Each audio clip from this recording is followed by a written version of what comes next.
mama uri umupfakazi? Oya. Umugabo ari hehe? Ntabwo twigeze tubana. Sawa. Ariko umuntu wese wanduye umutima uwo wese ntabwo azayicamo. Ntabwo ari amashuri wacikishije, ikibazo ntabwo ari urugo wasenye, ikibazo ntabwo ari ubwo butarakorwa. Iyo nzira abagenzi naho baba babaswa ntabwo barayiyoba.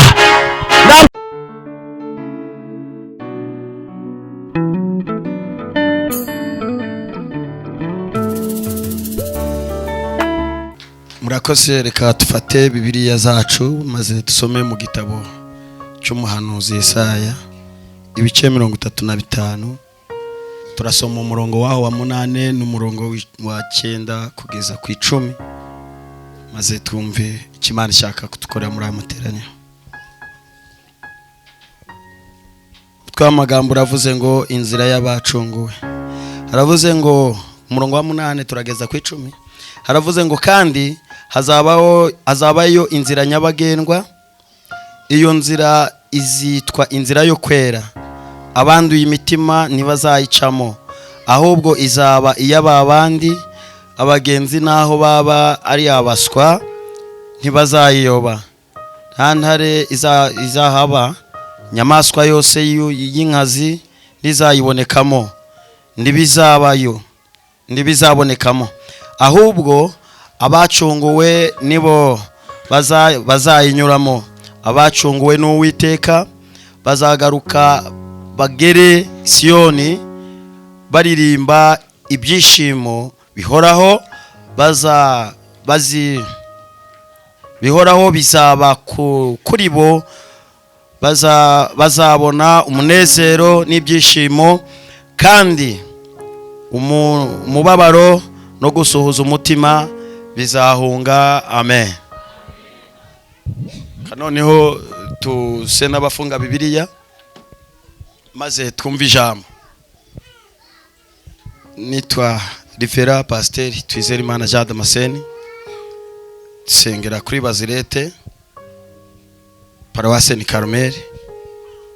Imana yo mu ijuru ibaha umugisha. Hanyuma tutavuze ko twubatse, iyo ubonye aka kantu hita ubyibwiriza, kahita kavuga nk'ibintu bitatu by'ingenzi. Cya mbere tuvuga uti buriya afite umugore, cya kabiri afite abana. Ubwo naho niyo utarababona tuba twumva ko uzababona, ariko ndabafite.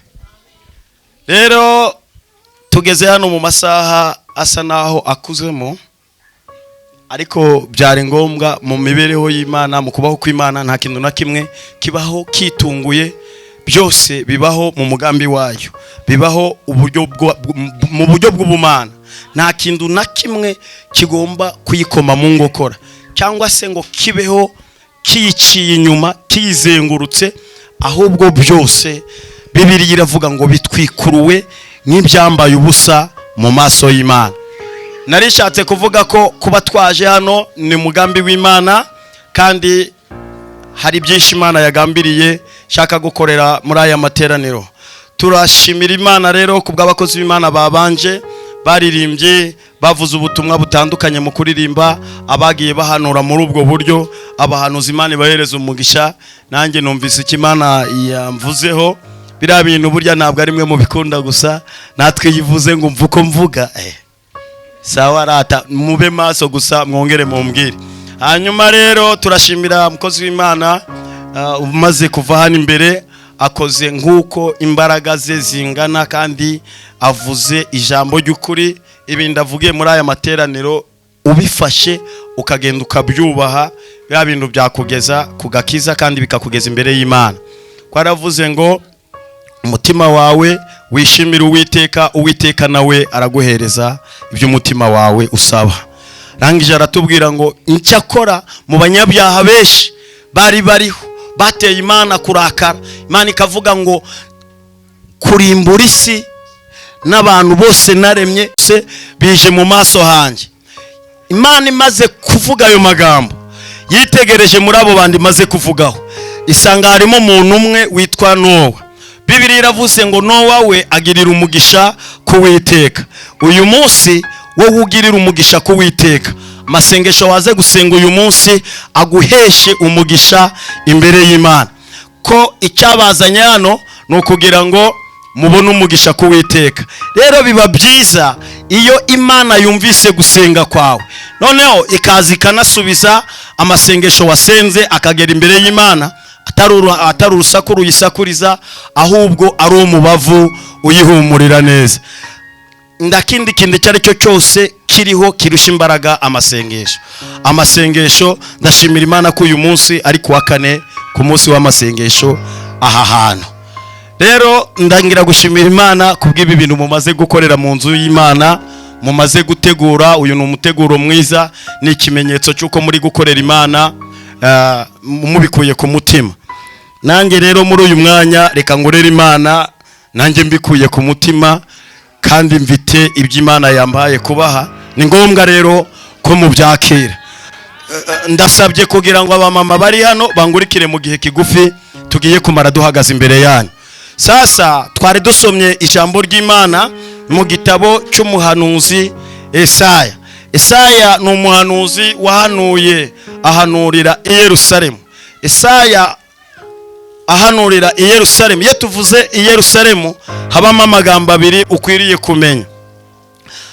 Ijambo rya mbere, iyo bavuga Yerusalemu habagamo Yeru na Salemu. Salemu, sinzi niba unyumvise. Amen. Cyangwa mvuze ibintu ushobora kubutumva neza. Habagamo Yeru bisobanura umurwa, Yerusalemu amahoro. Salemu bivuga amahoro. Niyo mpamvu uzumva baririmba ngo Yerusalemu tuzayigendagenda umurwa w'iki w'amahoro. Rero aha ni ahantu Imana yateguye, ihategura ng'ahantu ubwoko bwayo buzaba kandi bukahagirira umugisha ukomoka ku Uwiteka, bakazahabonera amahoro bari i Yerusalemu, nk'uko bivuga ngo Salemu amahoro.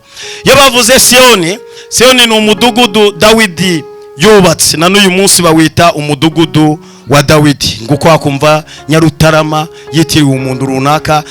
Nuko rero aho bita Siyoni ni umudugudu wa Dawidi. Tuvuge ngo amen. Aho niho umugabo witwa Esaya yahanuriye. Esaya bivuga iki? Biravuga ngo ni Imana ikiza. Esaya biravuga ngo ni Imana ikiza. Imana ikiza. Esaya yahanuye ku ngoma y'umwami witwa Uziya, ahanura ku ngoma y'uwitwa Yotamu, ahanura ku ngoma y'umwami witwa Ezekiya no ku witwa Manase.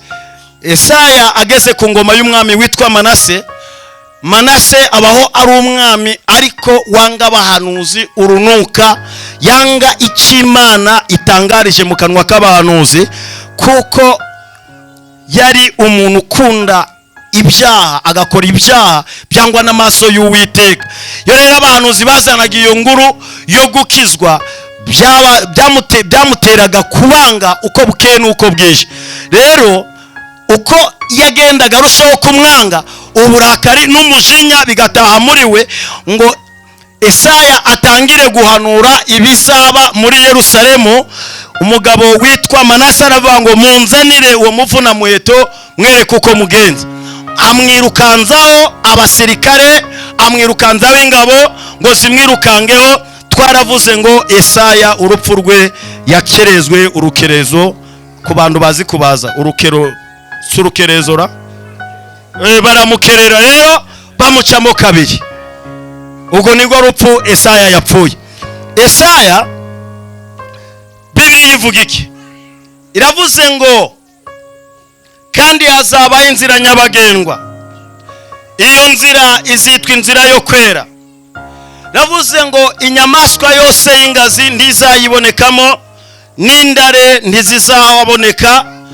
Aravuze ngo kandi iyo nzira nubwo umugenzi yaba ari umuswa ntabwo azayiyoba.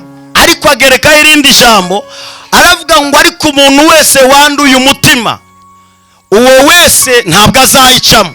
Hano turi mu materaniro bavugaga ngo Imana yavuze ngo harimo abarozi baje kugerageza amateraniro, harimo n'abanyabitama baje kugerageza. sasa rero ibintu barimo kugerageza bari gupima bahuye n'umunzani udahusha upima neza, turaza kumenya ibiro bafite. Aleluya. N'ibiro twebwe dufite. Ntabwo Imana yabateranyiriza hano kugira ngo abanyadutama bafate, ntabwo yaguteranyiriza kugira ngo aborozi babone uko bagufata. Imana yabishatse yareka bakakwicira mu mudugudu, ariko aha hantu Yesu yavuzeho aravuga ngo inzu yanjye mumenye neza yuko ari iyo gusengerwamo n'amahanga menshi. Reka nze nkubwire. Aleluya. Wambwirira mugenzi wawe ngo abarozi baribeshe?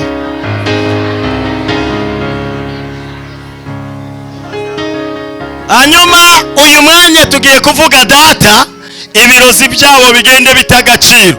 Mbo tugiye kubasiga amavuta ariho umwuka w'impumuro, bagere mu rugo uyu mwuka uhumure ubangamira ibigirwamana.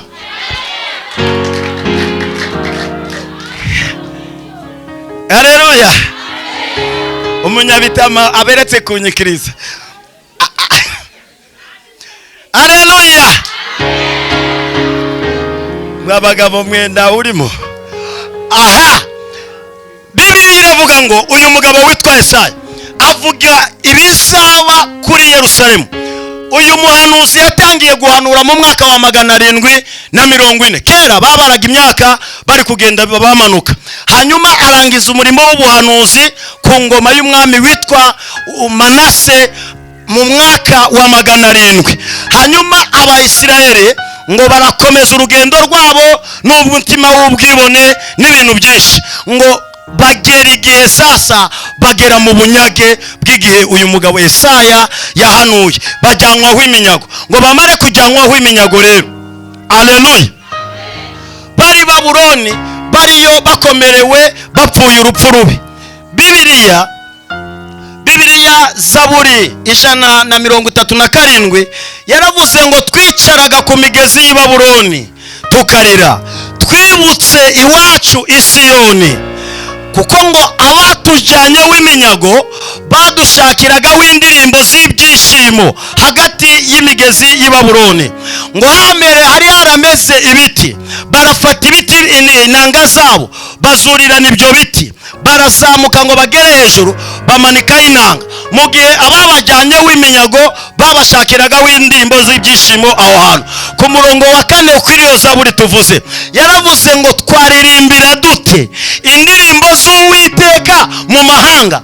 Mungu uzikuramya neza ararahira, aravuga ngo yewe Yerusalemu we, ngewe nindamuka ngwibagiwe ngakuvugira muri aba bapagani, ngakuvugira muri aba bakarudaya, nukuri ukuboko kwanjye kw'iburyo kwari gusanzwe kuzi gufata inanga neza nguramucuranze, uko kuboko kuzacike kuzagende kwibagirane, aho kugira ngo Imana ya Isirayeli, Imana y'amateka, Imana yavuganye natwe, Imana yambukije ba sogokuruza inyanja itukura ikayicamo kabiri, igitangaza gikomeye kitari cyarigeze kiboneka ahandi ariko mu muryango wa Isirayeli.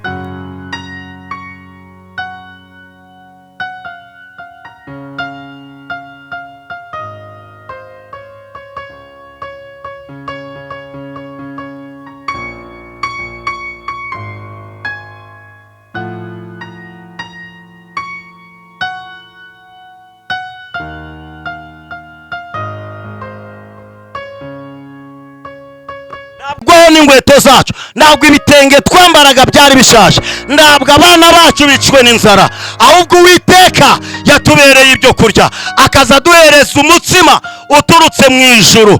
Mana, ntabwo tuzakwibagirwa imbere y'aba bapagani ngo tuvuge ngo turaririmba indirimbo y'Uwiteka turi muri aya mahanga. Bwabyo biravuze ngo bari barambuwe uburenganzira bw'ibintu nka bitatu ngiye kukubwira. Ikintu cya mbere, bari baranyazwe mu gihugu cy'iwabo, banyagwa n'umuco wabo, kandi bambuzwa uburenganzira ku rurimi rw'iwabo. Kuko bafatwa bajyayo harimo umugabo witwaga Saduraka, Meshake na Abedenego n'uwitwaga Daniyeli.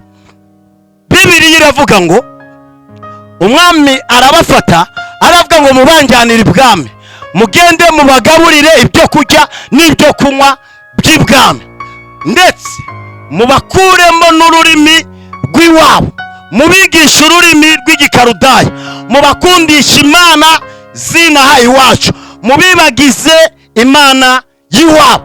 kandi iyi Imana y'iwabo umva ukuntu yari yarababwiye mu gutegeka kwa kabiri mu kuva ibice 20 hari ijambo rivuga ngo nukuri Uwiteka avuga aya magambo yose ati Nduwiteka Imana yawe, Imana yagukuye mu nzu y'uburetwa mu gihugu cya Egiputa, mu nzu ya Farawo. Ravuga ngo ntukagire izindi mana mu maso hanje, ntukagire ishusho iyo ari yo yose, yaba iy'igishushanyo cyo hejuru mu ijuru cyangwa se ishusho y'igishushanyo cyo hasi ku butaka, ngo cyangwa iyo hepfo y'amazi yo ku butaka. Ubwo yari ari kuvuga ikuzimu. Ravuga ngo ibyo byose ntimukazabyikubita imbere, ntimukazabikorere, ntimukazabiramye. Hanyuma ayo mategeko aba bahungu bari bayafite, bayamanukanye i Babuloni ngo bamare kuyagezayo. Abapagani batangira kubapangira kubajyana ibwami ngo babakuremo amategeko n'amateka by'Imana. Kandi niba hari ikintu kidashobora kwibagirana mu buzima bwawe, ni umubyeyi wakubyaye, ni uwakongeje, nubwo yaba ari mubi wamwibuka. Haleluya. Aba nabo rero baravuga ngo ntidufite gahunda yo kwibagirwa Imana yavuganye natwe, Imana yaturinze turi muri ubwo butayu. Icya gatatu, haleluya, iyo Mana yakoze igikomeye ikatwambutsa Yorodani, tukagenda twagera i Kanani, twagera mu gihugu cy'amasezerano, tugeze i Yeriko twarayibonye iritura imisozi. Buriya hari imisozi yagiye iritura mu buzima bwawe, hari imisozi Imana yagiye iritura mu buzima bwawe.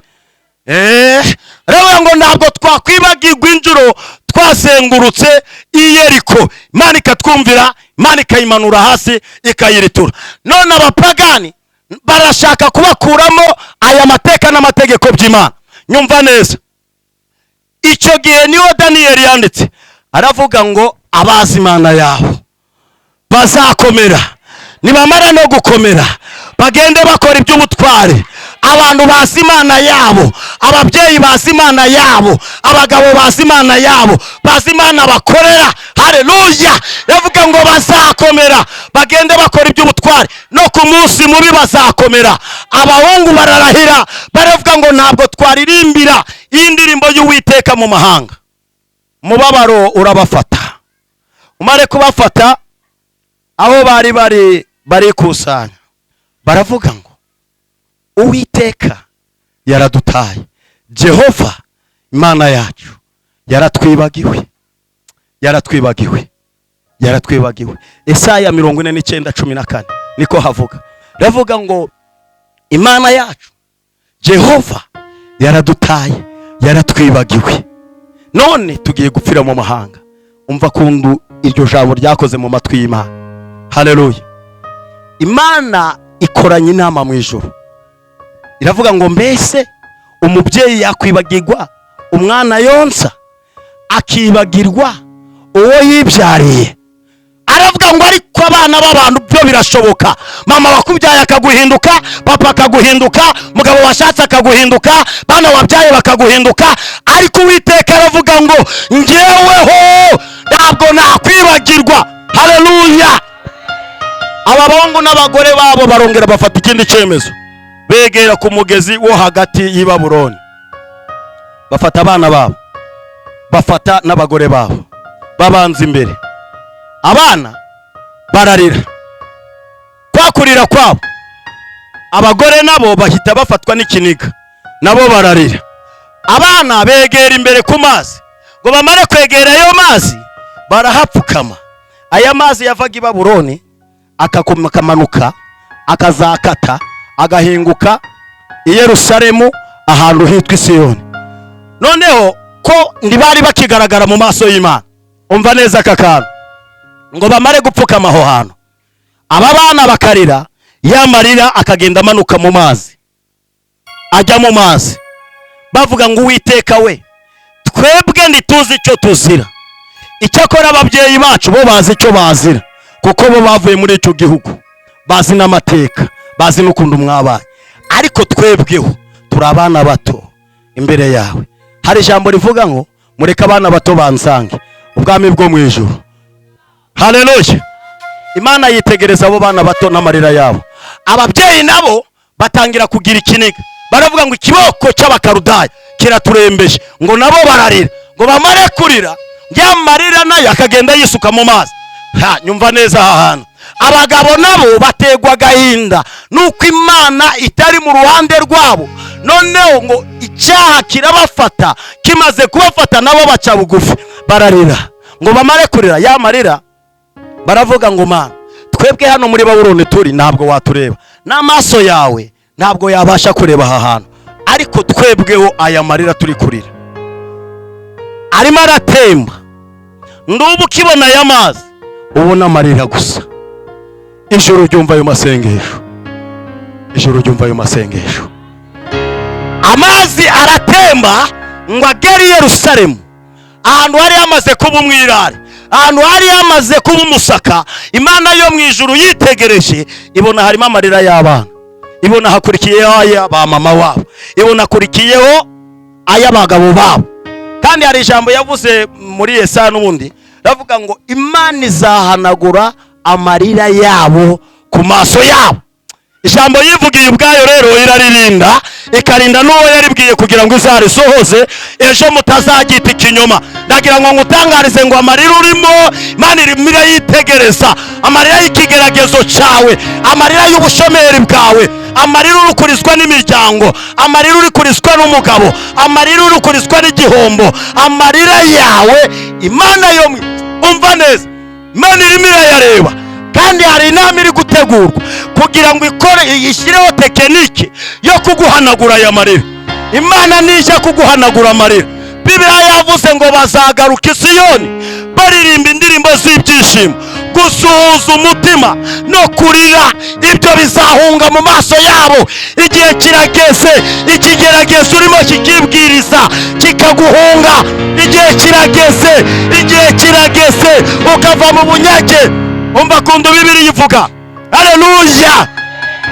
Zaburi ya 35 harimo ijambo rivuga ngo ahari kurira kwararira umuntu nijoro, ngo ariko bwaca mu gitondo impundu zikagira gute? Impundu zikavuga. Impundu bwaca mu gitondo, mu gitondo vuga ngo mu gitondo. Nguza ni ijambo rivuga ngo mu gitondo iwawe haravuga impundu, mu gitondo iwawe haravuga impundu, mu gitondo iwawe haravuga impundu, mu gitondo iwawe ibyago birashira, mu gitondo iwawe amarira yawe arakama, mu gitondo abakurwanya barakuva inyuma baratsindwa, mu gitondo abatakwifuza baragukunda, mu gitondo. Mumbwire ngo mu gitondo, mu gitondo, mu gitondo, mu gitondo, mu gitondo, mu gitondo, mu gitondo. Mumbwire ngo hari inzira nshyashya yabonetse, hari inzira nshyashya yabonetse. Bibiliya yavuze ngo izitwa inzira yo kwera. Yavuze ngo abagenzi nubwo baba ari abaswa, batarayinyuramo na rimwe, batarasenga na rimwe, batarasuzwe na rimwe, nubwo baba ari abaswa, nubwo baba ari abaswa. Ikibazo ntabwo ari uko utize, ikibazo ntabwo ari amashuri wacikishije, ikibazo ntabwo ari urugo wasenye, ikibazo ntabwo ari ubwo butarakorwa. Iyo nzira abagenzi naho baba ari abaswa ntabwo barayiyoba, ntabwo barayiyoba, ntabwo umugisha wawe urayoba. Mu gitondo ziravuga, mu gitondo ziravuga, mu gitondo ziravuga, imbundu ziravuga. Mu gitondo, mu gitondo, mu gitondo, mu gitondo, mu gitondo, mu gitondo zigomba kuvuga. Bibiliya yavuze ngo bazagaruka baririmba. Bakubonye uza n'amarira, bakubonye uza n'amaganya, urasubirayo uri kuririmba indirimbo z'ibyishimo, urasubirayo uririmba, urasubirayo uririmba. Oh, haleluya. Abantu bazi ibyo twicayeho, ariko ntabwo bazi iki twicayemo. Icyo ngicyo batabona, icyo kitagaragarira amaso y'abantu, icyo ni Imana yateguye ejo mu gitondo. Ejo mu gitondo nicyo yateguye ejo mu gitondo. Haleluya. Hari inzira, hari inzira. Kuva waje hano wemeye kuyicamo, kuva waje hano wemeye kuyinyuramo, wemeye kuyinyuramo, ugomba guhura n'uwo mugisha wawe mu izina. Umuntu nyumva atere haleluya. Hari inzira, hari inzira, hari inzira waciye mu nzira, hari inzira, hari inzira, hari inzira, hari inzira. Ndabwo iyo nzira irazanwa n'umugabo kuko we yayishakisha bikanga. Ndabwo irazanwa n'abana bawe, abo nabo bayinyuramo ndi bayihese. Ndabwo irazanwa n'imiryango uvukamo kuko nayo ubwayo sepotra ntabwo yabishobora. Ahubwo umva inzira Yesu yigeze yivugaho muri Yohana 14:6 yaravuze ngo ni nge nzira n'ukuri n'ubugingo, ntawe uzajya kwa Data ndamucyanye. Niwe nzira y'amasezerano yawe, niwe nzira y'ibyo yakuvuzeho, nta murozi wabiroga. Yesu niwe nzira, Yesu niwe nzira, niwe nzira y'ibyo ugiye kubona, niwe nzira, niwe nzira. Ariko sha wamubwire ngo niwe nzira, urabyumva? Niwe nzira, niwe nzira. Lele pa la tasta, niyo nzira, niyo nzira. Namubwiriye ngo niyo nzira, niyo nzira. Nzira yawe irabonetse, iyo nzira, iyo nzira ni inzira, ni inzira abarozi batari bacamo, ni inzira igihombo cyawe kitari cyacamo, ni inzira y'umwihariko. Iyo nzira iteguriwe wowe wateranye uyu munsi. Iyo ni inzira yawe, ni inzira y'amahoro igiye kwirukana amahane mu rugo rwawe. Iyo ni inzira igarura umutekano wawe, ni inzira igarura ubuzima bwawe, ni inzira igusubiza mu bugingo. Ni inzira, ni inzira, ni inzira, ni inzira y'amahirwe. Imana iguhaye amahirwe ya kabiri, Imana igukubisa andi mahirwe ya kabiri. Waragerageje aya mbere biranga, wagiye kubaka birasenyuka, wagiye gucuruza birahomba, wagiye kugira inshuti zirakunegura zirakwanga. Amahirwe ya kabiri azanywe n'umugisha w'Imana. Ugiye gusubira muri Kanani yawe, ugiye gusubira muri Kanani yawe. Hari indirimbo z'ibyishimo, hari indirimbo zari zitegereje ubuzima bwawe, hari indirimbo zigomba kuririmbirwa ku muryango wawe, hari indirimbo zigomba kuririmbwa n'umutima wawe, hari indirimbo, hari indirimbo zawe, hari indirimbo zawe, hari indirimbo zawe. Bene Kora barabivuze muri Zaburi ya 46 baravuze ngo Uwiteka niwe mbaraga zacu, niwe mufasha utabura kuboneka mu byago no mu makuba. Aravuga ngo ni imbaraga zacu, ngo nicyo gituma tutazatinya. Bageze muri Zaburi ya 71 kuri 21 yaravuze ngo ungarurire amahoro, usubire kandi ungarure n'ibyishimo. Nuko Bibiliya yivuga. Ageze 94 91:14 aravuga ngo kuko yangunze akaramata. Icyo nicyo nzamukiriza, nzamushyira hejuru kuko yamenye izina ryanjye, kuko yangunze akaramata. Abamama bakunze akaramata, abagabo bangunze akaramata. Nicyo nabakiriza bashyire hejuru kuko yamenye izina ryanjye. Umva ijwi rya kabiri uko rivuga, riravuga ngo kandi nzamuhaza uburame kubera ko ari ko gukiranuka kwanjye. Mama nsoreje kuri iri jambo, wewe turi kurebana, nyegera hino.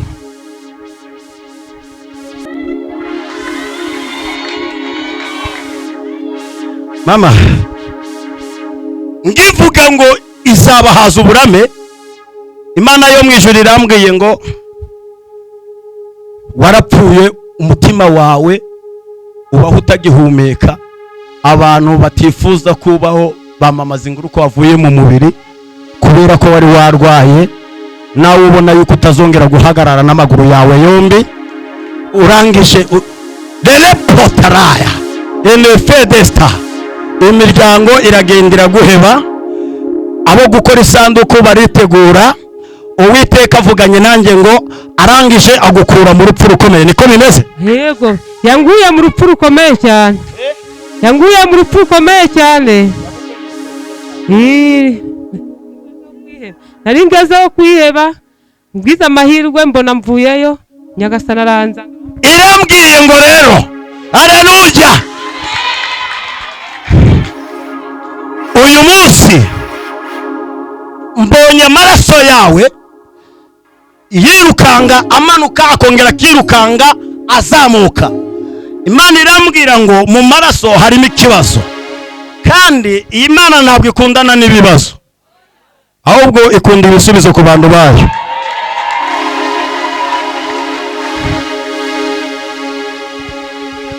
Irambwiye ngo ngubwire ngo bagiye kongera kubara igihe cyo gupfa kwawe, Imana ikikubika irutishe cyane iminsi bakubariye, urame w'izina rya Yesu.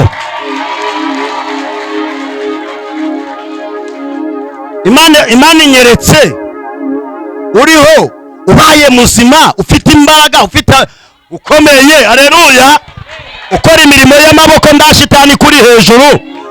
Irangije irambwira ngo wari uwo guhabwa akato, ariko muri Yesu nda kato kabayo.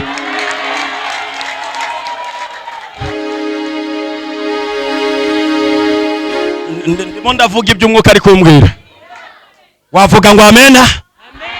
Yesu arambwiye ngo agiye kuguhaza uburame. Mbonye Imana ikongera imbaraga, iguteraho inyama, iguhindurira amaraso, iguha andi maraso. Yesu arangije arambwira ngo agiye kubaka ubuzima bwawe, ngo nk'uko umuntu atangira inzu yubaka paka akayigeza hejuru, yarangiza akayiterana dekoraje ngibi byose akayidekora koko. Yesu arambwiye ngo agiye kudekora umubiri wawe. Avuganye nanjye ngo umva, abantu bavuze ngo urapfe ejo n'ejo bundi bazapfa bagusige. Abari bahagurukiye kugushingura, Imana inyeretse ari wowe ubashingura, kugira ngo bamenye ko Uwiteka atakora nk'abantu. Ndakakangwa n'utugwaragwara twawe, ndakakangwa n'imirindi y'ibikwirukaho, ndakakangwa ya padasta. Imana irambwiye ngo ibirenge bizanye inkuru nziza mu rugo rwawe birahageze. Ugitaha urabona Imana, ugitaha urabona Imana. Imana irambwiye ngo ugitaha urabona Imana. Abantu muracyari hano, haleluya. Shimo mubwire ngo hari indirimbo ngiye kuririmba, hari indirimbo yawe, hari indirimbo yawe, hari indirimbo ugomba kuririmba. Abantu be kukurebera muri iyo minsi mibi, be kukurebera mu minsi y'igisuzuguriro, be kukurebera aho Satani yakunyagiye, be kukurebera mu gihombo, be kukurebera mu two kurya tw'indica ndikize. Imana ifite ibyo kurya n'ibyo kunywa. Pawulo yandika yaravuze ngo batubona nk'abagaragara nk'abatagira icyo bafite, aravuga ngo nyamara dutungishije benshi. Ariko reka nze nkubwire, hari ibintu ndi kubona Imana iri kugenda ishyira mu maboko ya buri muntu, bigiye gutungisha umuryango we, bigiye gutungisha umuryango wawe, bigiye kugutunga, bigiye kugutunga, bigiye kugutunga. Mumbwire ngo hari ibintu Imana irimo irashyira mu biganza byawe.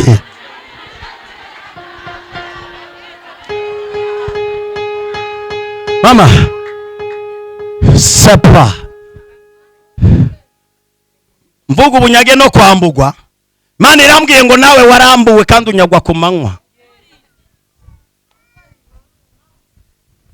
Yesu ashimwe. Mama mbonye ubuzwa uburenganzira mu buzima bwawe, none ikimbabaje gikomeye, ubuzwa n'uburenganzira ku rubyaro rugukomokaho mu nda.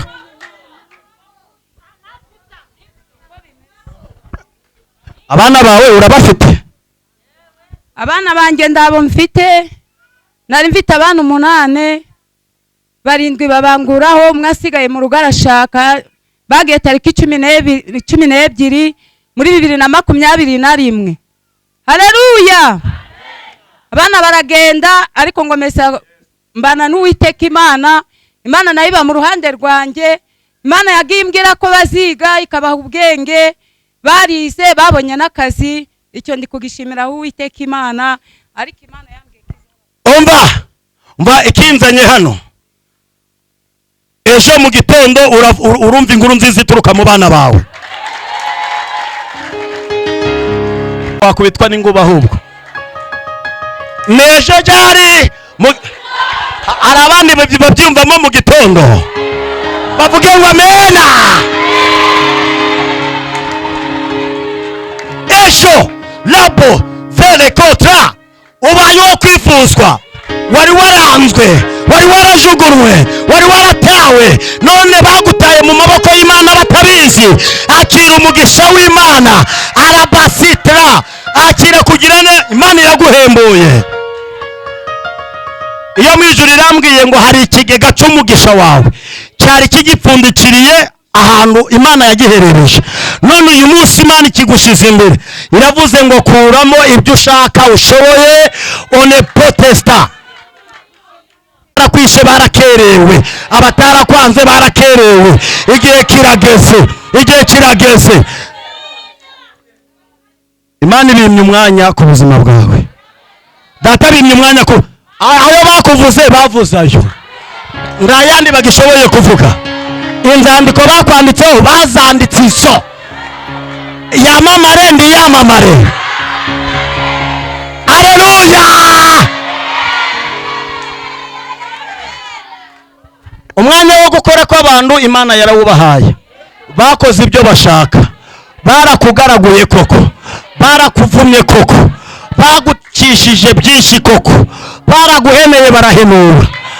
Ariko reka nze ngubwire, imivumo y'abakwanga aho bigeze ntabwo izabafata, ntabwo izabafata.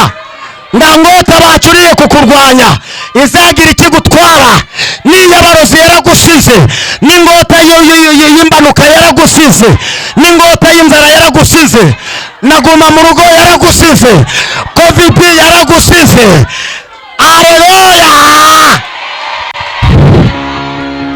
Kubita ku bantu nka batatu babwire ngo nsezereye umuruho Satani yamndeye. Mungire ngo nawusezereye, nawusezereye.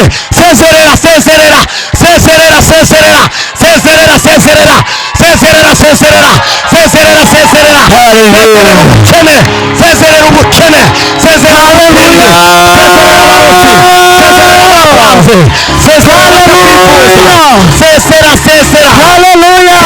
Papa, sezerera, sezerera. Haleluya. Sezerera, bantu sezerere, bantu sezerere, bantu sezerere. Ongera irageze igihe cyo kugarurirwa n'Imana, igihe cyo kugaruka Siyoni kwawe. Haleluya. Kirageze, kirageze, kirageze mama. Lere potra, igihe cyo kugarurirwa amahoro yawe, igihe cyo kugarurirwa umudendezo wawe, igihe cyo kugarurirwa ibyo wanyazwe. Ndi hano mvuganye n'Imana, irambwira ngo watewe amabuye n'imijugujugu muri quartier warutuyemo, uragenda uhinduka ikivume, uhura n'indambara igukomereye cyane, urarira ntiwabona uguhoza, waratatse ndihagira ugutabara. Satani agusanze muri icyo kigeragezo agukubita ingoni z'akabwana. Imana nayo iremera iricecekera, urahondagurwa koko. Imana yo mu ijuru ivuganye nanjye, irambwira ngo warakubititse, n'uyu munsi uracyafite ibiboko by'izo nguma. Inguma ziracyahari, none rero muri izo nguma mbonye. Haleluya. Iyo mu ijuru ivuganye nanjye. Urugamba rwa mbere, mu gitondo imbunu ziragira gute?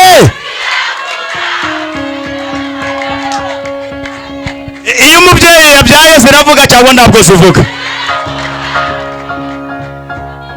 Lele potayasi.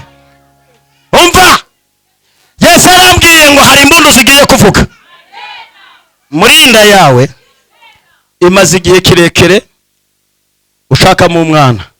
Hari ubwo yabonetse? Hari ubwo yabonetse? Oya.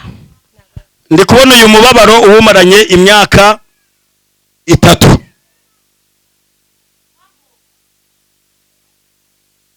Niko bimeze? Niko imeze. Mutuye? Tuye mu mudugudu wa Rukingo. Nawo ntabwo mbazi.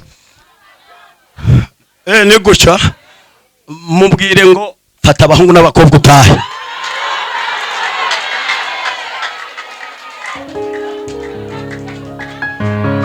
Haleluya!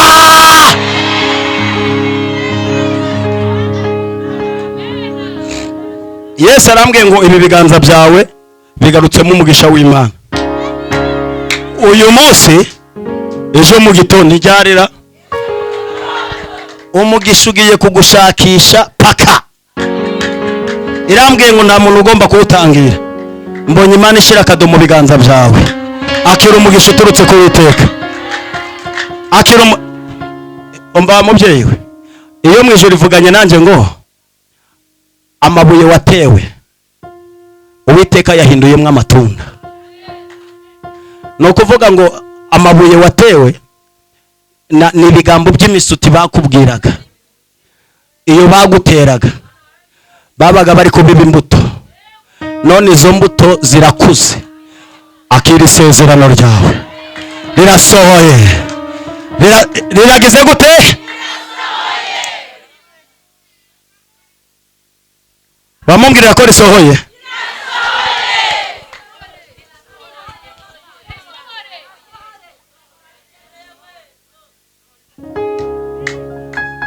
Bibe cyangwa ndi bibe ko aho bigeze ibyakubayeho nk'umwaka birangiye none hakuri itariki.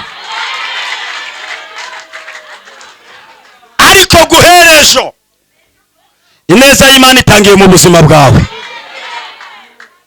Ijambo rya kabiri Uwiteka arambwiye ngo agiye kukwicaranya n'abagabo. Sha wumva ukunda abagabo bicara.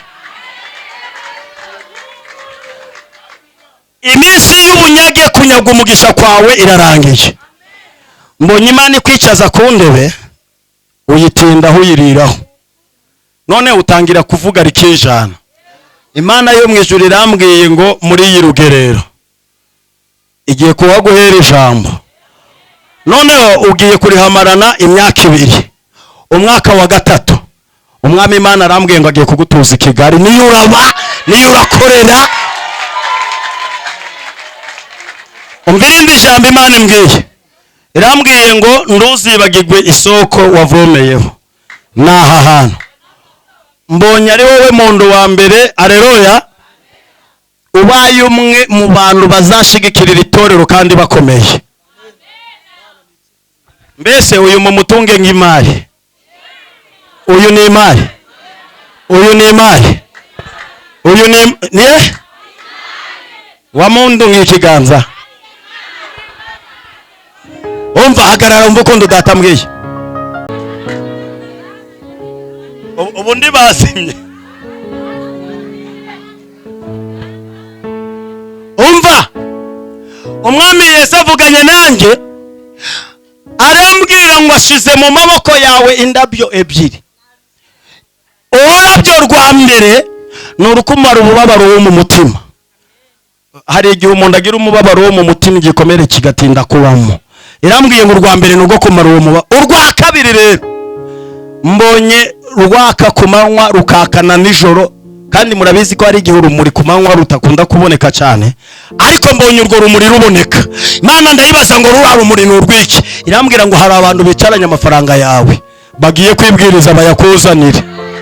Umva hari abantu bakoresha amafaranga ariko hakaba harimo na yacu, bakibwira ko bagezeyo byarangiye ariko twakongera guhamagara.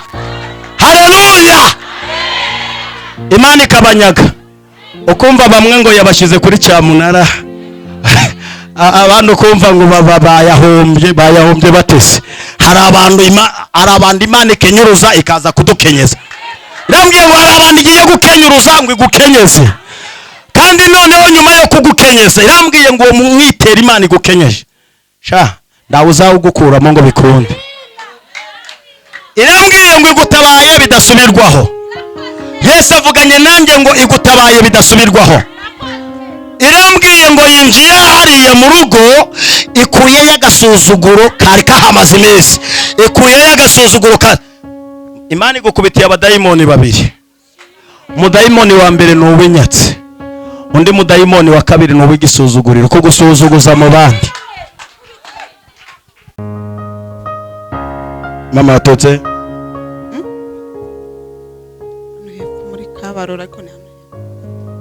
muri Kabarora, ubwo nawe ni umunyarugerero. Uyu nawe muramuzi? Ubwo rero ndavuga bikeya, ibyinshi Imana irabikora. Mama, mu gihe cyose ninjiriye muri aya materaniro nasenze Imana. Imana ngayibaza ngo Mana, kuki uriya mubyeyi afite amarira adahanagura ku maso? Kuki ayamazemo igihe kirekire? Iyo mu ijoro irambwira ngo amarira uri kurira afite ingomoko, afite isoko aturukamo. Irambwira ngo umubabaro wawe ubu umazemo igihe kitari gitoya. Uwo mubabaro wawe muri aba babyeyi mwese muri hano wakihanganirwa n'abakeya. Umva ikindi kintu muri ayo marira nabonyemo, uri kurira bikomeye. Nagiye kubona mbona mu rugo uhagaze wenyine, uri wenyine, mbona urugo rwose ni wowe urwikoreye. Mbajije Imana ngo uriya mugore ni umupfakazi, irambwira ngo aho wabuvangiwe. Ndayibaza ngo none ko ndi kubona aba wenyine, arara wenyine, akirirwa wenyine, mambo yako Mana koko. Abazi Igiswahili nari mvuze ngo amagambo bite byawe Mana. Haleluya! Mama, nakubonye uhagaze ng'umupfakazi ariko utari umupfakazi. Ngiye kubona mbona imbere yawe hari kwiyekaraga undi mugore. Numva ijwi rimbwira ngo uwo nguwo ni umwe mu bigize umubabaro wawe. Muraturanye?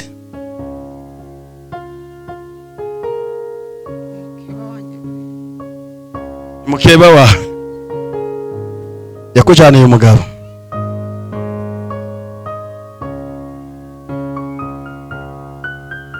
Umaze igihe kingana iki utabana n'umugabo wawe? Imyaka 5. Uyu mugabo ngiye kumugarura mu izina rya Yesu.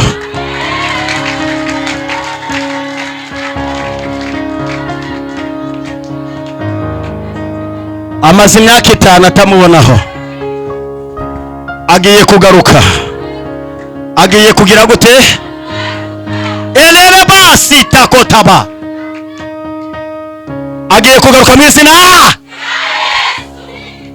Ariko we muri hano nini fotarabo enelesi eda kontraya lalabayi mene yantostabo. Mu izina rya Yesu, umubabaro w'uyu mubyeyi Imana urangize muri uyu mugoroba.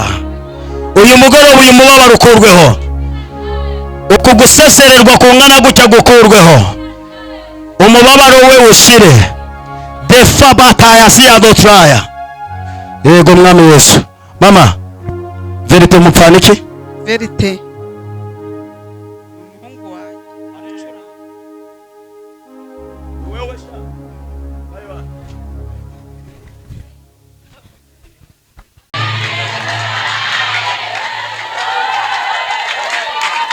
fire.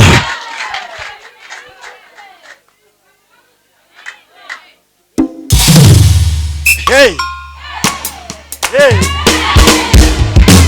Elepa. Ni wowe witwa Verite?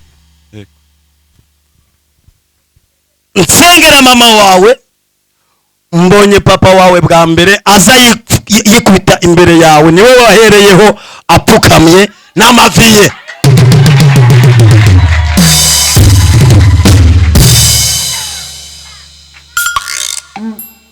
Nyumva neza, igihe kirageze. Kigeze gute? Cyangwa mumbwire murekereyo nje.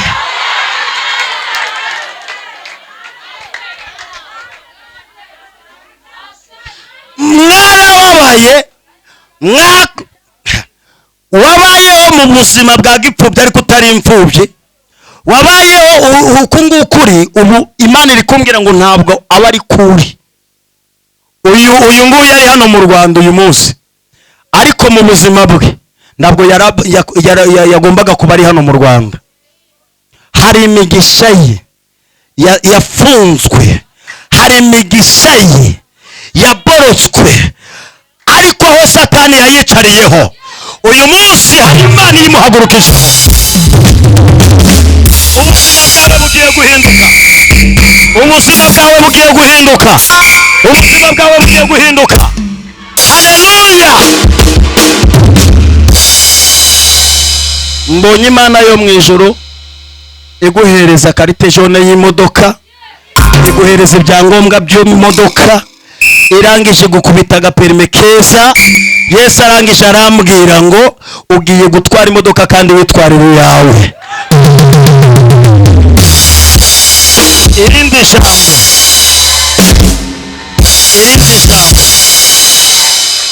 mbonye hari kampani wowe uhagarariye, ari wowe manager wayo, ari wowe ifaranga ryose umukozi yamaze guca mu biganza byawe.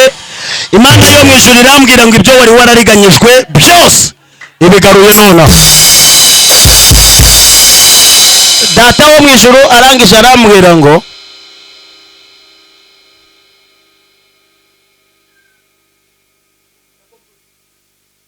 nivuganye nanjye ngo mu nda yawe ene pastako hari ibibyimba bitatu byari biteguye kuza hano muri nda yo hasi, mu nda yawe yo hasi, kuko nano uyu munsi umwanya tuvugana uza wumva ukuntu hari ukuntu habayemo imibyigararambyo, ukaba wakumva ukagira ngo hari ibyuma biri gukataguramo.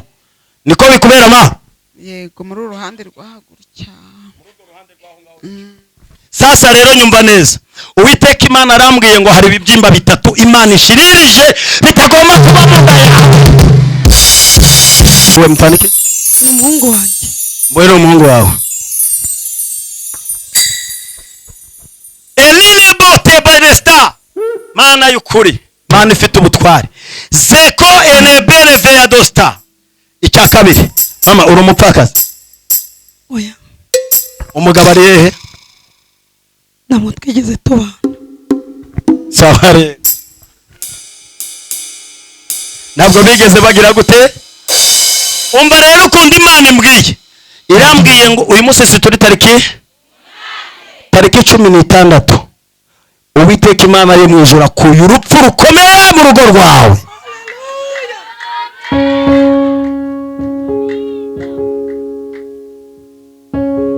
Yesu niko avuze. Mumbwiye ngo Imana iramurengeye.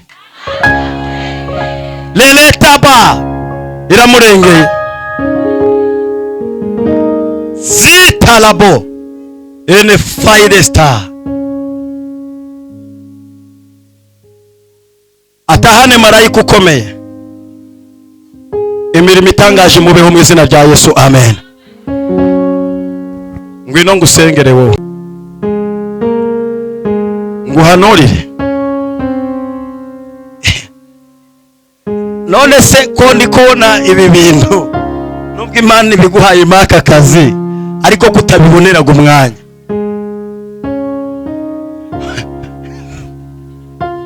Kameramani ufite agacupa mwajana, ariko nikukubeshera se, ariko umva kuntu Data wo mu ijuru ari kumbwira, nawe ugiye kugabana ku mugisha muri aya materaniro. Kameramani mbonye Imana ikubakirwa inzu nziza ene poteba. Irambwira ngo ikintu igiye kugukorera mu muryango wawe ntacyo bigeze bagukorera. Data wo mu ijuru arambwiye ngo atitaye hariya uvuka, kosha atitaye hariya uvuka.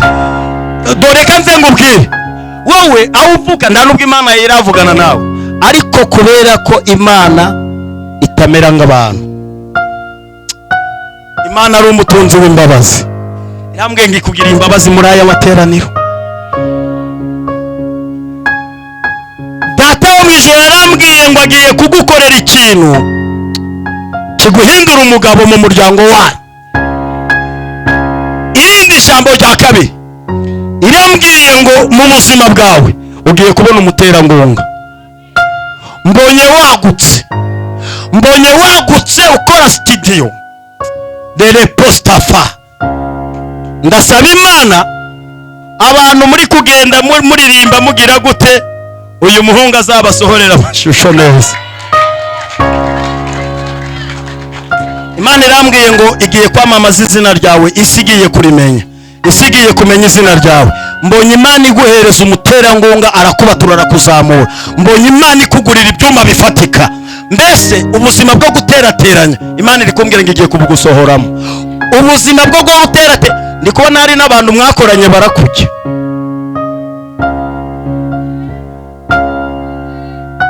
Urakora barahembesha,